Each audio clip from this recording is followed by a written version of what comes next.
Commonwealth 2026 जो games हुए हैं उनका समापन हो चुका है।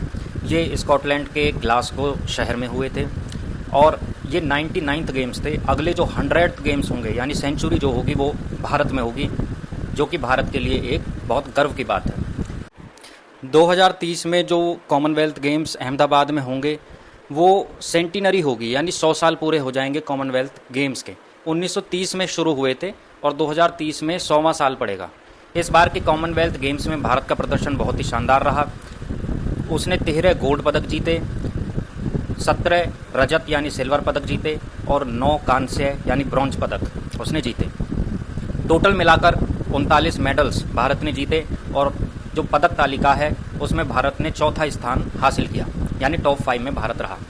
ये परफॉर्मेंस इसलिए भी शानदार रही क्योंकि जो भारत के ट्रेडिशनल या पारंपरिक गेम्स हैं जिनमें भारत ज़्यादा मेडल्स जीतता है, ऐसे बहुत सारे गेम्स को हटा दिया गया था। और ये पिछले कई बार से हो रहा है कि जिन गेम्स में भारत बहुत स्ट्रॉन्ग है वो गेम्स कॉमनवेल्थ गेम्स से भी हटाए जा रहे हैं और ओलंपिक गेम्स में से भी हटाए जा रहे हैं। इसके बावजूद भारत का प्रदर्शन बहुत शानदार होता जा रहा है और जो कंट्री केवल क्रिकेट ऑब्सेस्ड कंट्री बोला जाता था, अब वहाँ पर एथलेटिसिज्म और athletic games, commonwealth games, Olympics, Asiad, इन सब का क्रेज़ भी बढ़ता जा रहा है। और इसमें जो वर्तमान सरकार है, मोदी सरकार, उनका बहुत बड़ा योगदान है और इसके लिए वो सभी धन्यवाद के और शुभकामनाओं के पात्र हैं। भारत के लिए 13 खिलाड़ियों ने स्वर्ण पदक जीता। बॉक्सिंग में भारत ने 7 स्वर्ण पदक जीते। ये 7 खिलाड़ी हैं: साक्षी चौधरी, प्रीति पवार, जैस्मिन लंबोरिया, प्रिया घंघस, अरुंधति चौधरी, सचिन सिवाच, अंकुश पांघल। हमने ये भी देखा है कि जब भी ओलंपिक्स या कॉमनवेल्थ गेम्स या एशियन गेम्स होते हैं तो सबसे पहले ज़्यादातर भारत के लिए जो पदक जीतती हैं खिलाड़ियाँ वो महिलाएं होती हैं, यानी पुरुषों से पहले महिलाएं भारत के लिए पदक जीतना शुरू कर देती हैं। और ओवरऑल भी जब तालिका बनती है तो उसमें महिलाओं का योगदान बहुत ज़्यादा रहता है। तो भारत के लिए ये बहुत ही शानदार और गर्वित कर देने वाली बात है। पैरा एथलेटिक्स में भी भारत ने इस बार 3 गोल्ड मेडल्स जीते हैं। उन 3 खिलाड़ियों के नाम हैं: Sharmila Dhaka short put games में, दिलीप महादू गवित, सोमन राणा। इसके अलावा जूडो में भी भारत ने 2 स्वर्ण पदक जीते हैं: अस्मिता डे और हर्ष सिंह। वेट लिफ्टिंग यानी भारोत्तोलन में भारत ने 1 स्वर्ण पदक जीता है, वो हैं साइखोम मीराबाई चानू के द्वारा। भारतीयों का ज़्यादा एक कंपैरिजन वो पाकिस्तान से भी करते हैं, इसके लिए उन्हें बड़ी एक्साइटमेंट रहती है। तो इस बार भी है कि क्या पाकिस्तान ने भी कोई पदक जीता है और उसकी रैंकिंग क्या है। तो हाँ, कॉमनवेल्थ गेम्स 2026 में पाकिस्तान ने भी पदक जीता है और उसका प्रदर्शन इस बार बहुत ज़्यादा कमज़ोर रहा है। केवल 1 कांस्य पदक यानी ब्रॉन्ज मेडल पाकिस्तान के खाते में आया है और यह पदक वहाँ की खिलाड़ी फातिमा जहरा ने बॉक्सिंग में जीता है। पदक तालिका में पाकिस्तान 36वें स्थान पर रहा है। जहाँ भारत का स्थान चौथा है, यानी वो टॉप 5 कंट्रीज़ में है, वहीं पाकिस्तान 36वें नंबर पर है। क्या कॉमनवेल्थ गेम्स के इतिहास में ये भारत की सबसे अच्छी रैंकिंग है? तो नहीं, इससे भी ज़्यादा अच्छी रैंकिंग भारत की पहले हो चुकी है। भारत की जो सबसे अच्छी रैंकिंग रही है वो 2nd रैंक रही है और ये ऐतिहासिक प्रदर्शन साल 2010 में नई दिल्ली में आयोजित कॉमनवेल्थ गेम्स के दौरान आया था। इस घरेलू संस्करण में भारत ने शानदार प्रदर्शन करते हुए कुल 101 पदक जीते थे, यानी उसमें भारत ने सेंचुरी मारी थी और अकेले 39 तो स्वर्ण थे, यानी जितने इस बार टोटल मेडल्स हैं 39, इतने अकेले उस बार भारत ने गोल्ड मेडल जीते थे। 26 सिल्वर थे और 36 ब्रॉन्ज थे और ऑस्ट्रेलिया के बाद भारत दूसरे स्थान पर रहा था। कॉमनवेल्थ गेम्स में ऑस्ट्रेलिया ही नंबर 1 रहता है क्योंकि ये एक ऐसा कंट्री है जो ओलंपिक गेम्स में भी खेलता है और वहाँ भी ये जनरली टॉप 5 कंट्रीज़ में आता है।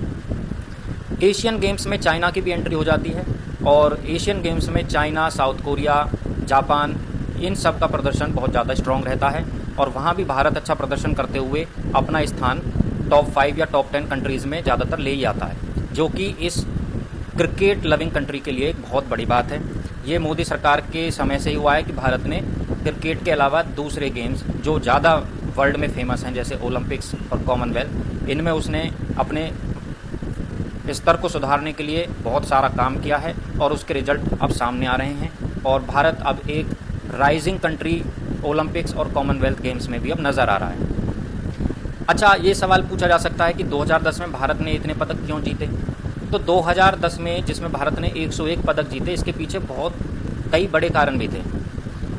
2026 के मुकाबले 2010 में एक तो गेम्स और जो स्पर्धाएं हैं उनकी संख्या काफ़ी ज़्यादा थी, जिस कारण कुल पदकों का दायरा बहुत बड़ा था भारत के लिए।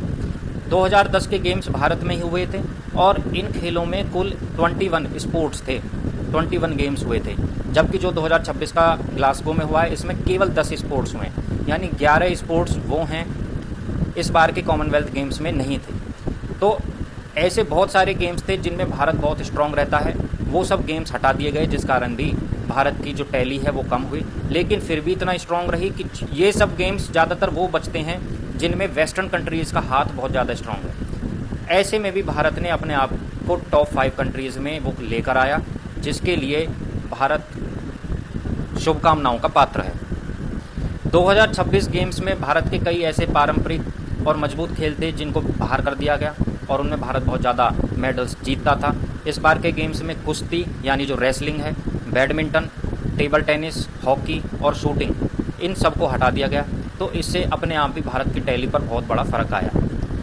जो पिछला संस्करण हुआ था 2022 वो बर्मिंघम में हुआ था, इस बार जो है वो स्कॉटलैंड में है, पिछला इंग्लैंड में है, तो सेम ही कंट्री में दोनों बार के गेम्स हुए हैं।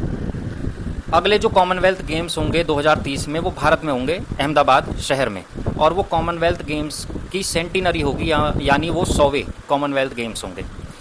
तो क्या भारत उनमें अपनी पसंद के अनुसार अपने गेम्स बढ़ा सकता है जिससे उसको कॉमनवेल्थ गेम्स में ज़्यादा मेडल्स मिलें? तो पूरी तरीके से नहीं बढ़ा सकता, कुछ तरीके से वो बढ़ा सकता है। तो इसके क्या कारण हैं? एक तो कॉमनवेल्थ गेम्स फेडरेशन यानी CGF ने बहुत कड़े नियम बना दिए हैं। उसने अब खेलों को 2 श्रेणियों में बांट दिया है। एक तो जो कोर स्पोर्ट्स हैं, जो अनिवार्य खेल हैं, ये कुछ खेल ऐसे हैं जिन्हें हर संस्करण में, हर ऑडिशन में रखना अनिवार्य किया गया है, जैसे एथलेटिक्स, तैराकी, टेबल टेनिस इत्यादि। इन्हें हटाया नहीं जा सकता। और ये सभी गेम्स वो हैं जिनमें वेस्टर्न कंट्रीज़ बहुत ज़्यादा मेडल्स जीतते हैं। दूसरे हैं ऑप्शनल या डिस्क्रिशनरी स्पोर्ट्स, जिन्हें वैकल्पिक या ऐच्छिक खेल समझ सकते हैं। ये मेज़बान देश अपने यहाँ शामिल कर सकते हैं। जब उनके यहाँ पे गेम्स हो रहे हैं तो जो मेज़बान कंट्री है, जो होस्ट कंट्री है, वो उन्हें शामिल कर सकता है।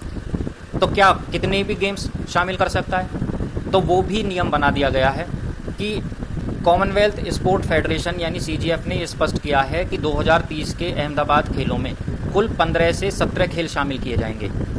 तो भारत उनमें जो पारंपरिक मजबूत खेल हैं जैसे रेसलिंग यानी कुश्ती, शूटिंग, बैडमिंटन, हॉकी, यहाँ तक कि क्रिकेट और स्क्वॉश, इनको शामिल कर सकता है। लेकिन उनकी संख्या टोटल जो गेम्स होंगे वो 15 से 17 के बीच रहनी चाहिए, इससे ऊपर नहीं जानी चाहिए। तो इसका मतलब यह है कि भारत अपनी मर्जी से असीमित या मनमाने ढंग से कितने भी खेल नहीं बढ़ा सकता कि उनकी संख्या 25 या 30 हो जाए।